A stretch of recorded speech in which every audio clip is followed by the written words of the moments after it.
반갑습니다. 우리 다 함께 이 찬양할 때 코로나로 인해서 우리나라뿐만 아니라 온 세계가 힘들고 또 많이 아픕니다. 하나님, 성령 하나님, 우리나라와 온 열반을 만져달라는 그런 의미로 또 우리가 이 찬양 우리 함께 가사가 나가니까 우리 함께 따라 불렀으면 좋겠습니다.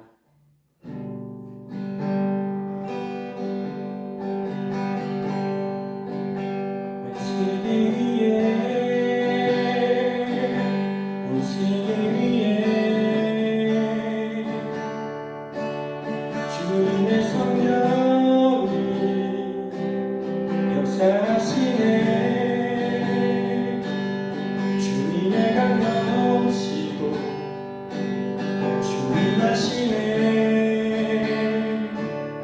주님의 성령이 온 세계 위에 우리 다시 한번 온 세계 위에 온 세계 위에 온 세계 위에 주님의 성령이 역사하시네. 주님의 강력 주인하시네. 주님의 성령이 온 세계 위에 우리 다시 한번 온 세계 위에 온 세계 위에 온 세계 위에 주님의 성령이 역사하시네. 역사하시네. 주님의 강력 주인하시네. 주님의 성령이 온 세계 위에 열방을 만지고 그 사랑 주네. 주님의 성령이 역사하시네. 온 세계 위에 온 세계 위에 온 세계 위에 온 세계 위에 주님의 성령이 운행하시네. 주님의 깃발 들고 주 찬양하네. 주님의 성령이 온 세계 위에 우리 다시 한번 온 세계 위에 온 세계 위에 주님의 성령이 운행하시네. 운행하시네. 주님의 깃발 들고 주 찬양하네. 주님의 성령이 온 세계 위에 분열은 그치고 하나 될 수 있게 주님의 성령이 운행하시네. 분열은 그치고 하나 될 수 있게 주님의 성령이 운행하시네. 이번엔 열방을 만지고 그 사랑 주네. 주님의 성령이 역사하시네.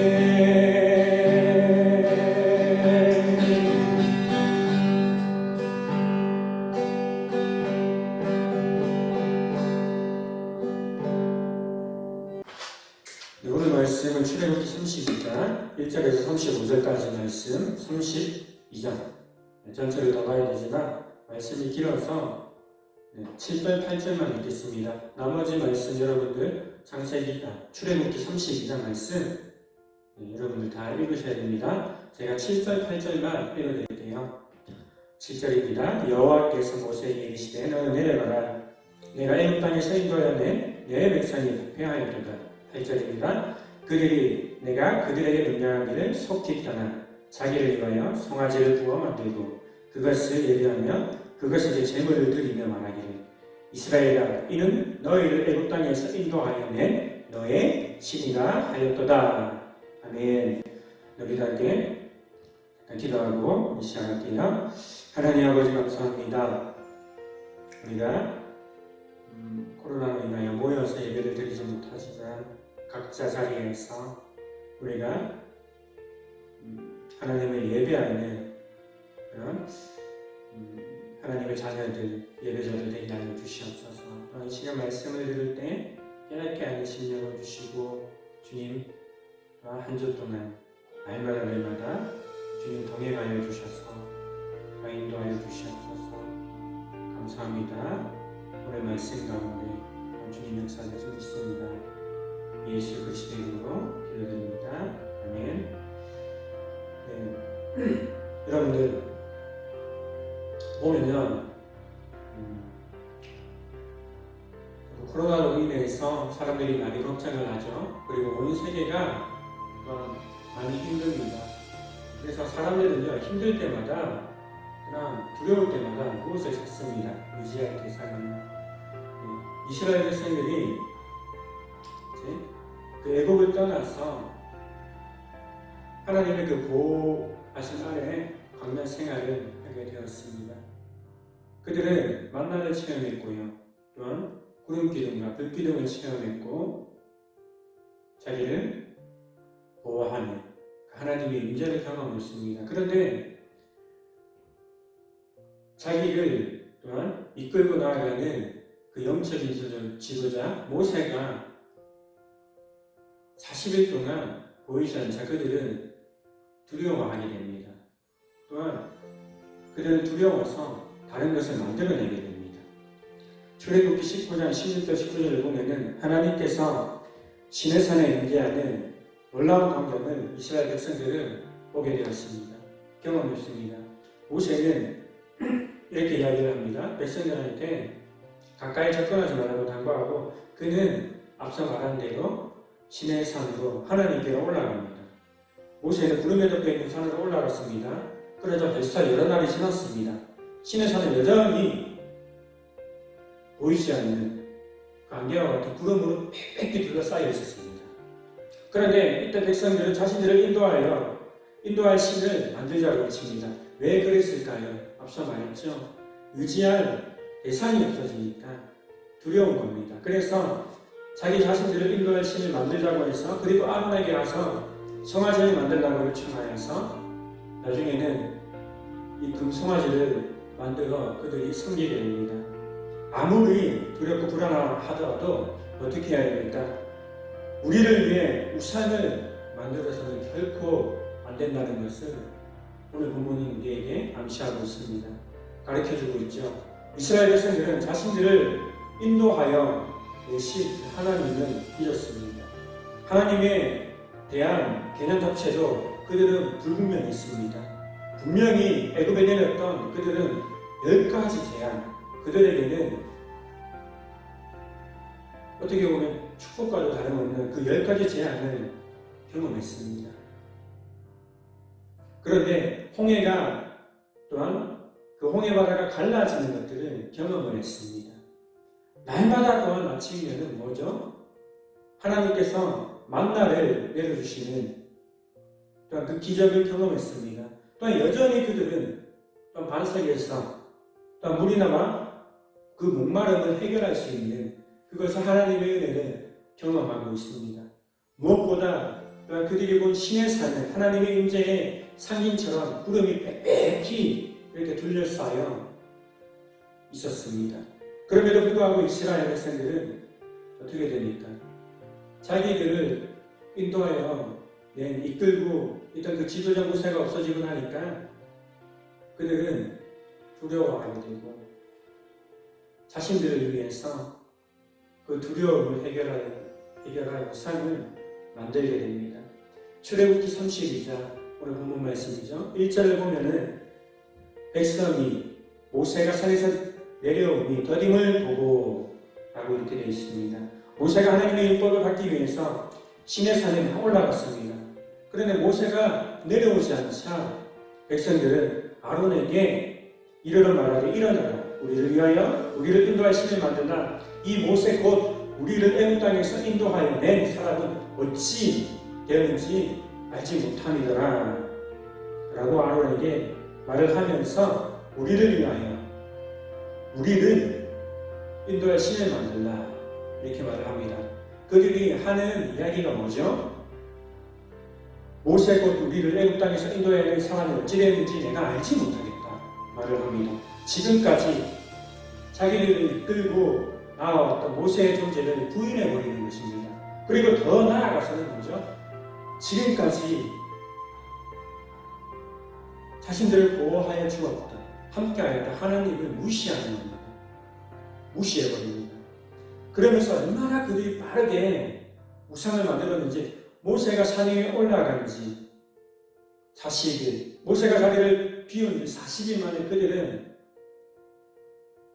그 백성들은 금을 모아서 금 송아지를 만들고 그 금 송아지를 바라보면서 뭐라고 합니까? 하나님이라고 합니다.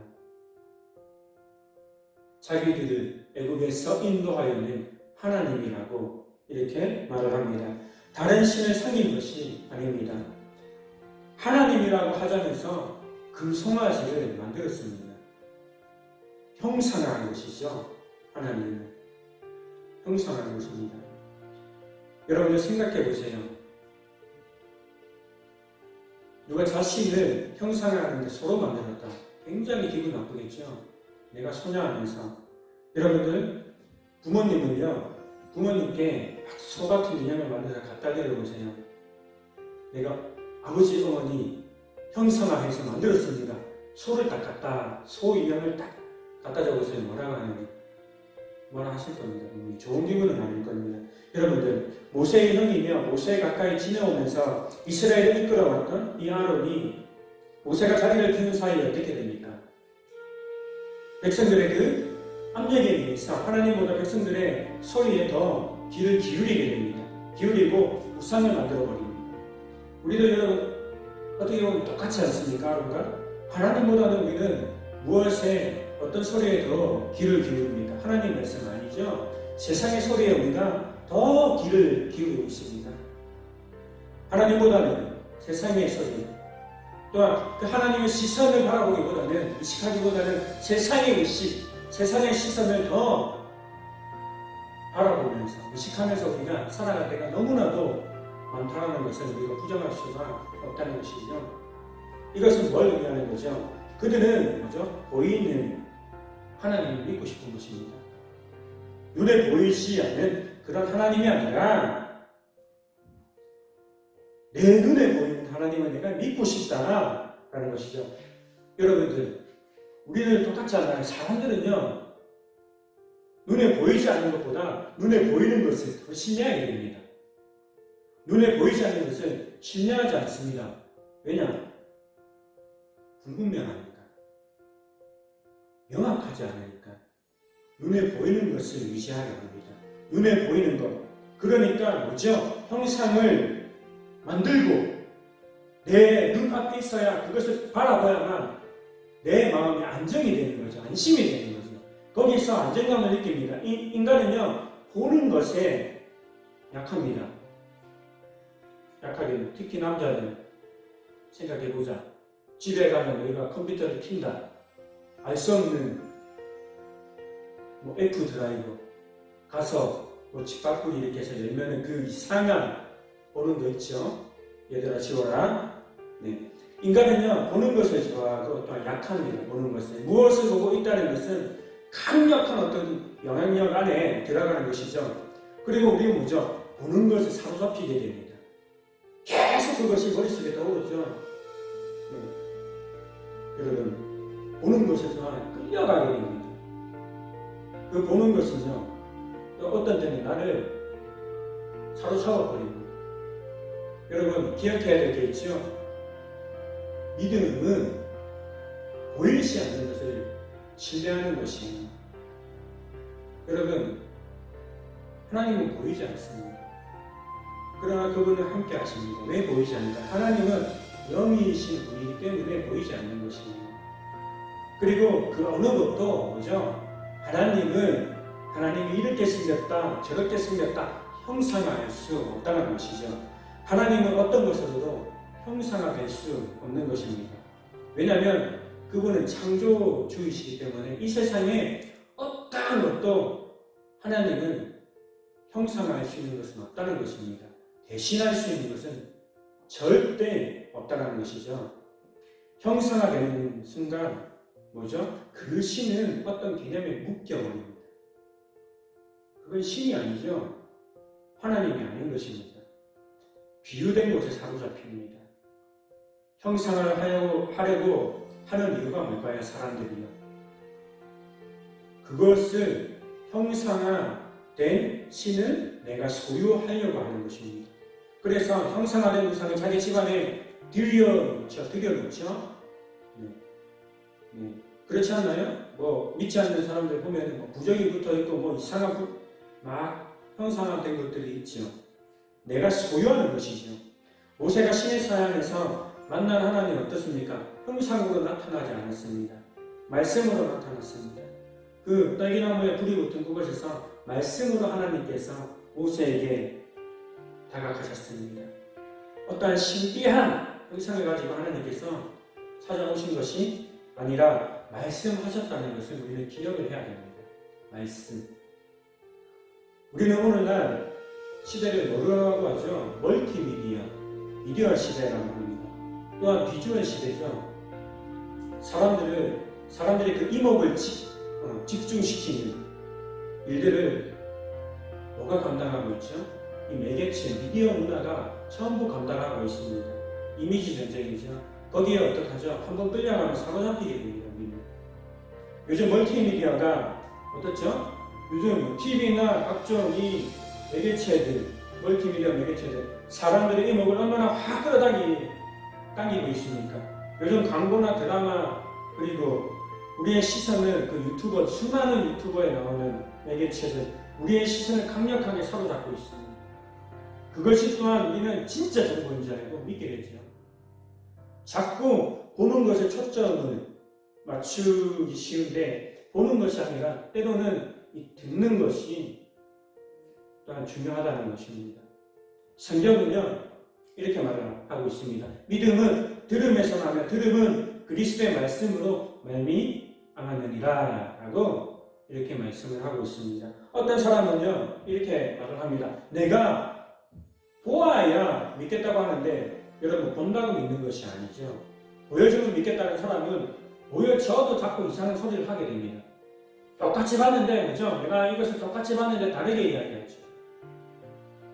보는 것으로 믿음이 생기는 것이 아니라 들음에서 난다는 것이죠.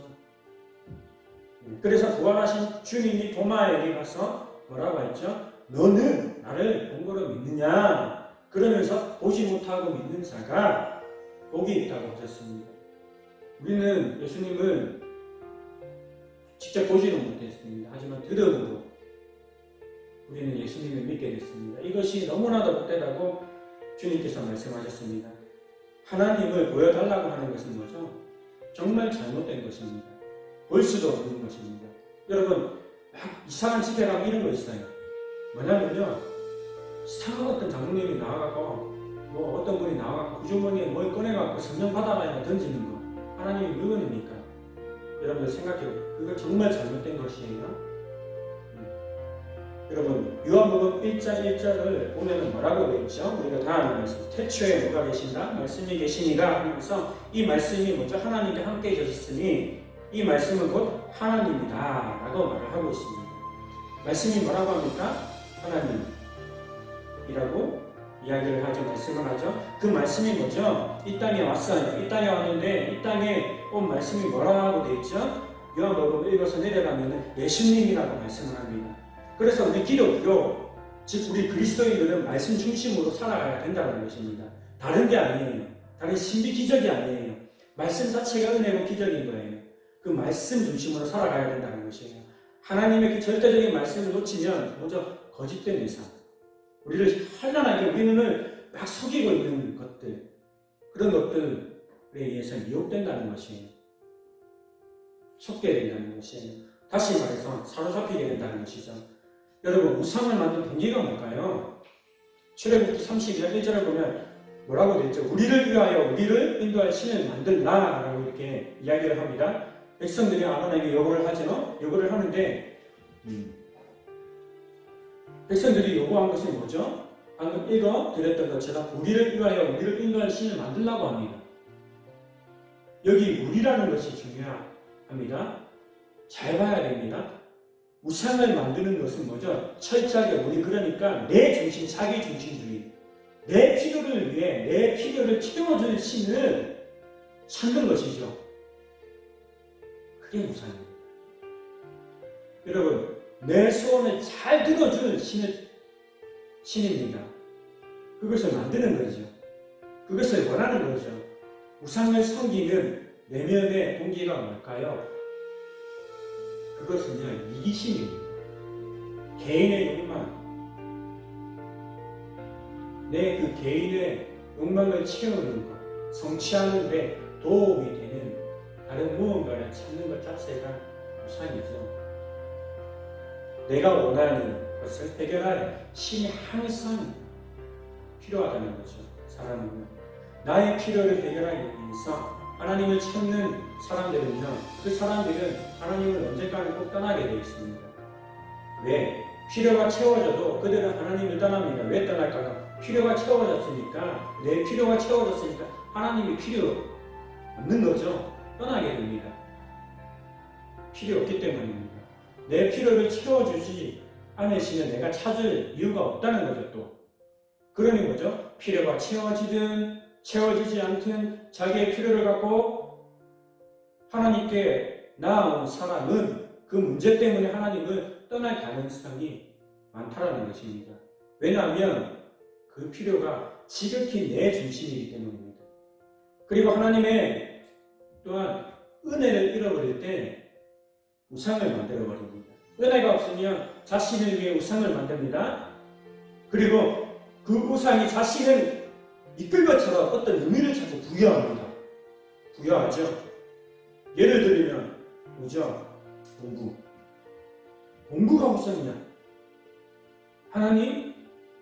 아니야. 현실을 봐봐. 공부하고 좋은 대학 가고 좋은 직장 가고 그래야 잘 먹고 잘 살 수 있어. 어떤 것을 자꾸 그 안에 의미를 부여하죠. 공부도 우상이 될 수가 있습니다. 잘못 우리가 생각하고 우선순위를 똑바로 하지 않으면 그것이 사로잡힙니다. 경쟁, 남을 밟아야 돼. 그래야 내가 살아갑니다. 여러분, 하나님을 의지하는 사람은요, 그런 것들 쳐다보지도 않죠. 여러분, 하나님을 따라가야에도 불구하고 하나님을 향한 그 믿음이 똑바르지 않으면 다른 무언가를 찾는 것이에요. 이런 우상들을 만든다는 것입니다. 신앙생활하면서 하나님을 전적으로 믿지 못하기 때문에 우리 삶에 어떠한 우상을 만들어버린다는 것. 때로는 그것이 돈이 되기도 하죠. 때로는 능력 있는 어떤 사람을 내가 우상으로 만들고 그 사람을 모델로 만들고 따라가려고 합니다. 그리고 때로는 뭐죠? 지식을, 정보를, 때로는 뭐죠? 내 경험들을, 때로는 세상의 과학이나 문명들을 우상으로 여기며 나아가기도 합니다. 여러분, 하나님의 은혜를 기억합시다. 그리고 지금 성령 하나님께서 나와 함께 계신다는 것을 우리가 신뢰합시다. 확신해야 됩니다. 여러분, 이 금송아지 사건을 통해서 우리는 우리 모습들을 돌아봐야 됩니다. 지금 우리는 어떤 신앙생활을 하고 있는지 다시 한번 생각해보고 그것을 점검해야 됩니다. 내 상황을 따라서 하나님을 그냥 뽑기식으로 골라가면서 섬기고 있지 않은가, 또 더 좋은 신을 찾아서 내가 지금 헤매고 있지 않은가를 우리는 생각해 봐야 된다는 것입니다. 또 하나님께서 내 눈에 보이지 않는다고, 우리 눈에 보이지 않는다고, 하나님의 도우심이 예전에는 내가 느껴졌는데 이제는 별로 느껴지지 않는다고, 하나님이 그래서 계시지 않는다고, 하나님이 진짜 있어 계시지 않는다고 하면서 살면 안 된다는 것입니다. 여러분 기억하세요. 하나님은요, 내가 어디에 있든 항상 내가 있는 그 자리에 하나님은 함께 하신다는 것이죠. 내가 있는 그 자리에서 함께 계신다는 것입니다. 보이진 않지만 우리가 느끼지 못할 뿐이고 우리가 보지 못할 뿐입니다. 혹시나 역시도 하나님을 대신한 무엇인가를 찾고 있지 않았는지, 혹은 그런 것을 붙들고 내가 살아가고 있지 않느냐, 신앙생활하고 있지 않았는지 우리 삶을 돌아봐야 합니다. 내가 잘못된 것을 붙들고 있다면 먼저 돌이키고 말씀을 붙들고 더욱 깨달아감으로 그것들을 가감히 버릴 수 있어야 합니다. 요즘 그리스도인들을 보면은 점점 하나님을 섬기는 일에서 벗어나 자꾸 우상숭배로 빠지고 있는 건 아닌가 하는 걱정이 있습니다. 우리는, 저와 여러분은 이스라엘 백성만큼이나 아론만큼이나 마음이 흔들리기 쉬운 존재들이기 때문입니다. 그래서 이런 상황 속에서 보이진 않지만 여전히 내가 있는 그 자리에서 함께 하시는 그 하나님을 기억하고 바라봐야 된다는 것입니다. 그래서 신앙이 날마다 굳게 서나가는 저와 여러분 되기를 기원합니다. 온 땅에 참된 예배와 교회를 세워나가는 그 하나님을 향하여서, 보이진 않지만 하나님을 향하여서 뜻을 전하고 참된 하나님의 뜻을 선포하면서 살아야 하는 저와 여러분 되기를 주님의 이름으로 소원합니다. 우리 다 함께 기도하겠습니다. 하나님 아버지, 세상을 바라보면 너무나도 또한 의지할 것들이 너무나도 많습니다. 우리가 그것들 보는 것에 현혹되지 않게 하여 주시옵소서. 보이진 않지만 언제나 우리가 함께 하시는 그 하나님을 바라보면서 그 하나님을 믿음의 눈들어 바라보고 또한 의지할 수 있는 그런 능력을 주시옵소서. 안전한 살아갈 때 주님 지켜주시고 이스라엘 백성들을 인도하여 하신 것처럼 우리를 또한 이 인생의 광야에서 부르짖는